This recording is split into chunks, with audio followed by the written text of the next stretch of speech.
Sebelum kita lanjut, jangan lupa like, comment, subscribe, dan nyalakan notifikasinya agar tidak ketinggalan info terbaru lainnya. Semoga bermanfaat. Itu kan bukan Tuhannya. Ya. Terus kenapa Pak Robin mengatakan Yesus itu bukan Tuhan? Ya bukan Tuhan. Tuhan itu kan sebelum ada Yesus, sebelum ada manusia kan Tuhan sudah ada. Nah itu yang menjadi Tuhan. Bukan manusia. Manusia itu hanya utusan, begitu. Bahkan Yesus pun utusan gitu Pak Robin? Benar. Mantap.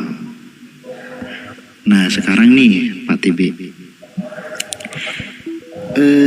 apakah Pak Robin dulu lah. Pak Robin, bisa nggak Pak Robin mengambil pertanyaan dari jawabannya Pak TB? Pak TB mengatakan Yesus Tuhan karena dengan Yesus kita mengenal Tuhan. Nah itu ada pertanyaan enggak dengan jawaban itu Pak Robin? Kalau dia mempercayai itu sebagai utusan Tuhan, ya. Tapi kalau dia mempertuhankan itu, ya itu urusan imannya. Ya, yang penting iman saya tidak mempercaya bahwa manusia itu Tuhan. Bahkan manusia itu seperti siapakah Yesus menurut Yesus? Ya, siapakah Yesus menurut Yesus? Ya, bukan Tuhan, ya. Tapi adalah utusan. Itu jelas kan datanya ada. 2 Yohanes 1 ya ayat 7 itu jelas. Ya. 17 ayat 5 semua itu jelas. Ya, gini Pak TB, ini kata Pak Robin nih, Yesus itu utusan karena Yesus ngakunya itu utusan, nggak pernah ngaku Tuhan. Kenapa dituhanin? Nah gitu. Jawab Pak TB. Pak Robin di mute dulu, noise Pak Robin, benar. Pak Robin agamanya apa? Kristen.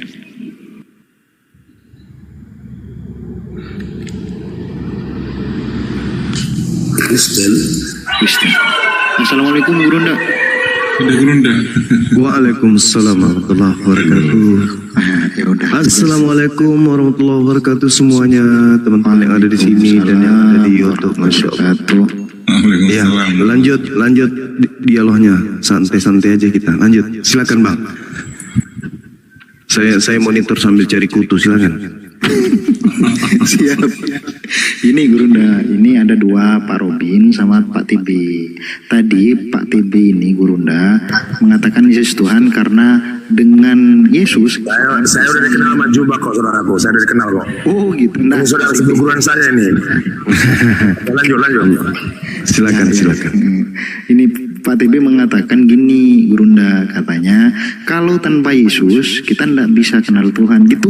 Dengan Yesus lah kita mengenal Tuhan gitu Gurunda. Lanjut. Masya Allah. Ya. Yang mana teman kita ini? Di bawahnya antum, garis ketiga pojok kanan bawah itu Gurunda. Allahu Akbar. Jadi orang tidak mengenal Tuhan kalau tidak melalui Yesus. Saya tidak bilang seperti itu. Ya, jadi gimana Bang? Saya bisa mengenal Sang Pencipta melalui Yesus. Oh, itu juga tidak salah. Di Bali doang itu Gurunda. Tidak, masalahnya Yesus datang di tengah-tengah Bani Israel itu kan memang memperkenalkan Tuhan. Tuhan itu kayak mana? Tuhan itu seperti apa? Seperti itu adanya. Karena di dalam pengajaran kitab Yohanes 1:18 kan Yesus yang kemudian mengajarkan tentang Tuhan itu. Tidak ada orang kemudian yang pernah melihat Tuhan, tetapi Yesuslah yang kemudian menjelaskan, eksegomai, mentafsirkan, menguraikan, menjabarkan Tuhan itu seperti apa. Jadi kata Yesus tidak ada yang pernah melihat, Tetapi Yesus kemudian yang mentafsirkan, menjelaskan, menguraikan Tuhan itu seperti apa, Tuhan itu berkehendak apa, itu kemudian sudah dijelaskan kemudian dalam kitabnya saudara kita Kristen, Yohanes 1 nomor 18 itu. Sehingga penjelasan-penjelasan Yesus tentang Tuhan itu akurat dan dikenali kemudian oleh Bani Israel melalui Yesus. Makanya dia mengatakan hidup kekal itu adalah mereka mengenal Engkau satu-satunya Tuhan. Jadi Yesus memperkenalkan, menyatakan Tuhan kepada Bani Israel bahwa Tuhan itu cuma satu, yaitu Dia yang mengutus Yesus dan mengenal Yesus yang diutus. Cuman ada masalah nih muncul kemudian ketika ada juga makhluk yang ingin menyaingi Tuhan. Inilah yang biasa kita bahas, bagaimana Yesus yang adalah Nabi yang suci, Rasul yang mulia, yang datang kepada Bani Israel, tiba-tiba kemudian menjadi Tuhan bagi saudara kita Kristen. Nah, perlu kemudian kita uraikan atau Kristen uraikan bahwasanya antara Yesus yang disandingkan dengan Tuhannya Abraham, Ishak dan Yakub itu bukanlah anak Maria, karena anak Maria ketika datang selalu mendudukkan Tuhan yang mengutus aku, Bapa yang mengutus aku, Bapa di surga dan seterusnya. Dan Yesus lebih kecil, Bapa lebih besar. Yesus tidak bisa berbuat apa-apa dari dirinya sendiri dan seterusnya. Sedangkan Yesus Kristus yang datang kepada Paulus, ini ucapan-ucapannya itu berbeda sama sekali. Berbeda dengan ucapan anak Maria. Dan memang dari sekarang kalau bisa sih teman Kristen itu mulai belajar bahwa memang ada penyesat menurut Yesus yang datang dengan memakai nama Yesus dan bergelar Kristus, di mana penyesat itu akan menyesatkan banyak orang. Nah ini saudara-saudara Kristen harus dalami betul-betul apakah Yesus yang selama ini diusung oleh gereja, diusung oleh orang Kristen, diibadahi, diilahkan oleh orang Kristen adalah anak Maria atau bukan. Karena ini adalah sosok yang berbeda menurut Bible. Yesus anak Maria mengaku sebagai manusia, sedangkan Yesus yang datang kepada Paulus itu bukan manusia menurut menurut Paulus. Berarti antara Yesus yang manusia dengan Yesus yang bukan manusia jelas berbeda. Mungkin ada saudara Kristen yang bisa menjelaskan itu. Sekian. Silakan Opung TB ditanggapi. Bagaimana bisa membedakannya itu? Yang satunya manusia bang, yang satunya bukan manusia. Sederhana. Yesus yang satu manusia. Iya. Yang satu lagi bukan manusia. Iya betul. Makanya berbeda. Itulah makanya konsep Kristen mengatakan Yesus itu 100% manusia dan 100% Tuhan. Berarti kan ada 200%. Kenapa ada 200%? Karena saudara Kristen ini menggabungkan dua Yesus menjadi satu, sehingga Yesus yang manusia dan Yesus yang bukan manusia itu dianggap satu kemudian. Padahal itu adalah dua oknum yang berbeda. Seperti itu bang.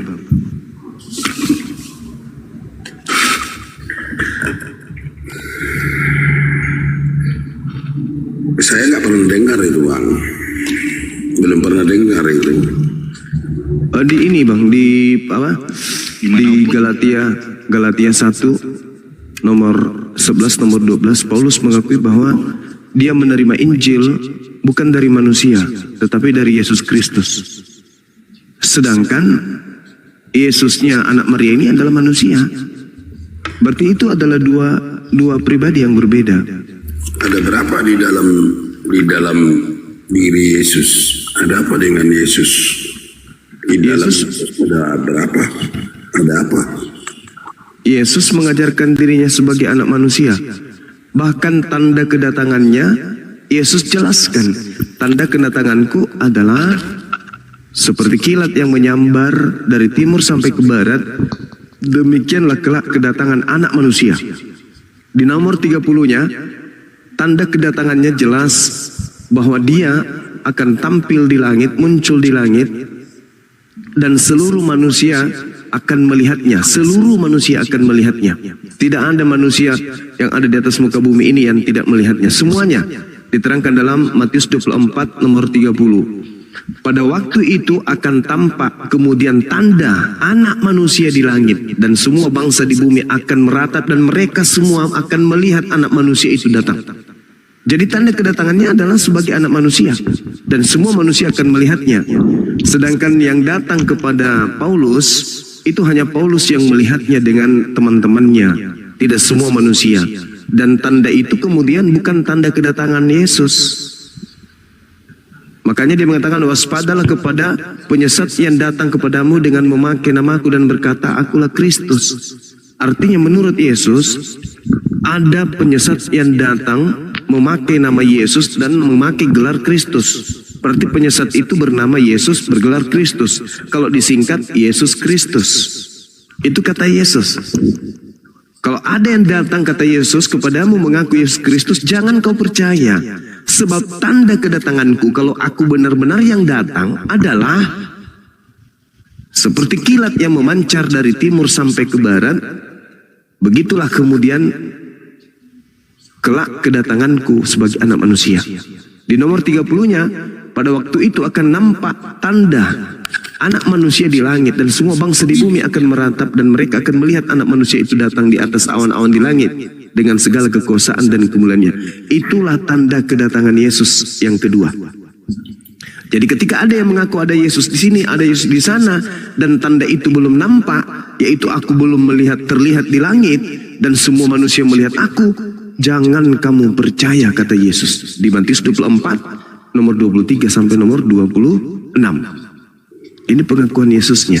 Berarti setelah Yesus ini pergi, muncul penyesat mengaku Yesus Kristus. Makanya saya katakan tadi, Yesus itu ada dua, Bang. Tapi ini masih status pertanyaan. Saudaralah yang bisa menjelaskan kepada kami. Silakan. Gimana, Bang? Yesus yang satu lagi bagaimana? Yesus yang satu kan anak manusia, Bang. Yesus yang satunya bukan manusia. Bukan manusia. Iya. Dari mana Anda tahu kalau Yesus yang bukan manusia itu mengenalnya? Yesus di dalam pengakuannya kan gitu. Nah, sedangkan Paulus pun mengakui Paulus mengaku, Bang, dia menerima Injil bukan dari manusia. Berarti bukan dari Yesus kan? Tetapi yang bukan manusia yang datang kepada dia ini mengaku bernama Yesus Kristus. Berarti bukan anak Maria kan? Yang datang kepada Paulus. Di mana Paulus menerima Injil bukan dari manusia? Galatia 1 nomor 11 nomor 12, Bang. Silakan Abang baca. Mungkin saya keliru, tapi Abang lah yang baca.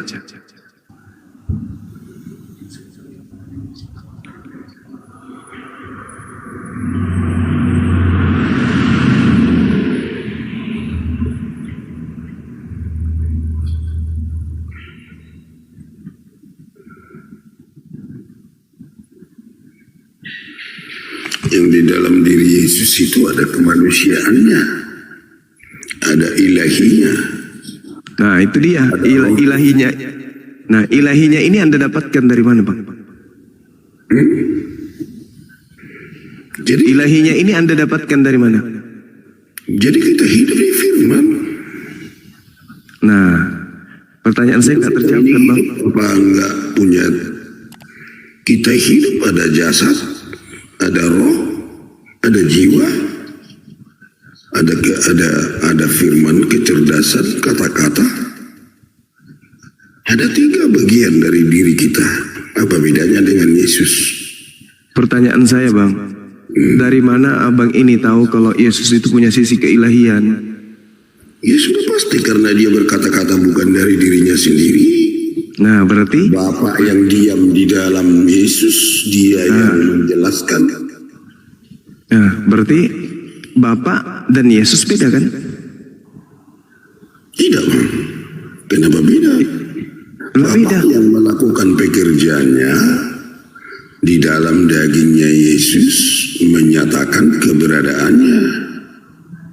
Makanya dia sering menyatakan anak manusia. Ya itu dia Bang. Dia bertindak bukan atas dagingnya Yesus, tetapi atas Bapa yang melakukan pekerjaannya dalam diri Yesus. Berarti kan Bapa dengan Yesus itu dua pribadi yang berbeda kan? Beda antara Bapa dan Yesus, beda Bang. Yesus sendiri mengatakan di dalam Yohanes 8:29, dan Bapa yang telah mengutus aku, Bapa menyertai aku. Bapa kalau dalam kenyataan ya bisa beda dibilang. Nah itu dia. Kepada Sang Firman itu tidak bisa kita lihat. Bagaimana kita bisa membedakan? Nah, Yesus mengatakan dirinya sebagai anak manusia Bang. Iya, dia anak manusia, tetapi yang melakukan pekerjaan Bapa itu di dalam diri Yesus, ya Bapa itu sendiri yang berkata-kata. Bukan begitu polanya. Yesus ini datang kemudian berkata sesuai dengan apa yang diperintahkan oleh Bapa. Yesus melakukan pekerjaan sebagaimana Yesus diperintahkan Bapa. Dan Yohanes 8:29 pengakuan Yesus, dan Bapa yang telah mengutus aku, Bapa menyertai aku. Bapa tidak membiarkan aku sendiri. Berarti kalau Bapa tidak membiarkan aku sendiri, berarti aku dan Bapa berdua kan? Kan begitu polanya. Dan aku, Yesus, senantiasa berbuat apa yang berkenan kepada Bapa. Jadi ketika kemudian Yesus dikatakan sebagai anak manusia, dia anak manusia yang disertai oleh Bapa, di mana Bapa bukan Yesus. Jadi Yesus ini murni anak manusia yang diberi kekuatan, diberi tanda-tanda dan mukjizat oleh Tuhan Bapa. Jadi tidak bisa dikatakan Yesus adalah Bapa itu sendiri, nggak bisa. Oleh karena itulah ketika Paulus mengatakan aku menerima Injil bukan dari manusia tapi dari Yesus Kristus. Ya Yesus Kristus yang mana yang bukan manusia Bang? Maria melahirkan manusia. Bahkan Yesus sendiri mengatakan, waspadalah ketika ada orang mengaku Yesus. Karena kenapa? Itu bukan aku. Sebab kalau aku yang datang, tanda-tandanya semua manusia di atas muka bumi akan melihat aku di awan. Sedangkan yang datang kepada Paulus sudahnya bukan manusia, sudahlah tidak ada manusia yang melihatnya, cuman dia dengan krunya. Itu pun krunya kita nggak tahu siapa. Sedangkan tanda kedatangan Yesus menurut Yesus seluruh manusia di atas muka bumi akan melihatnya ketika Yesus datang untuk yang kedua kali. Berarti yang datang kepada Paulus ini siapa yang bukan manusia itu? Kalau kami memahami Alkitab kan Bang, kan ada penglihatan, ada mimpi, ada pengwahyuan. Dia, Paulus, punya penglihatan sebagai saksi kalau Yesus yang datang berjumpa dengan Paulus. Tetapi bukan seperti yang abang bilang itu. Datang di awan-awan dan seluruh manusia melihatnya. Ya itu pengakuan Yesus Bang. Iya, kalau Yesus. Tanda kedatangan Dan sudah diteliti semua ajarannya tidak ada yang bertentangan dengan apa yang diajarkan Yesus. Yesus mengatakan kalau dirinya diutus hanya kepada domba yang hilang dari umat Israel Bang. Itu namanya sama saja kita menuduh ketidakadilan dari Sang Maha Kuasa. Bagaimana pula dengan mereka-mereka yang tinggal di Asia? Di Asia tidak diberi hukum karena bukan umat pilihan. Kita gugurkan Kejadian 12:3. Kejadian 12:3. Kejadian 12:3 itu tidak ada hubungannya dengan kepengutusan para nabi. Kenapa tidak Bang? Kalau kita runut dari penciptaan bumi, iya. setelah dimusnahkan melalui air bah, maka Abraham dipanggil untuk merubah menjadi hukum kasih. Daripada itu, Abraham dipanggil menjadi berkat ke seluruh dunia. Betul, bagi Tetapi orang yang ketika memberkati. kita menyatakan kalau Sang Maha Besar itu hanya mengutus utusannya hanya Bani Israel, artinya sama dengan kita menuduh Sang Maha Pencipta itu melakukan ketidakadilan terhadap seluruh ciptaannya. Oh, tidak, bukan begitu, Bang. Ketika kemudian tidak begitu. Kan secara tidak langsung kan begitu, Bang. Sekarang begini, kawan. Ketika ada perintah jangan engkau makan babi, perintah itu untuk seluruh manusia atau untuk Bani Israel? Seluruh yang memerintahkan untuk tidak makan babi siapa? Jangan kemana-mana dulu. Ketika kemudian ada perintah di ketika ada perintah Tuhan di dalam Imamat 11 nomor 7, jangan engkau makan babi karena itu haram bagimu. Itu perintah untuk siapa? Ya, untuk siapa dibuat di situ, Bang?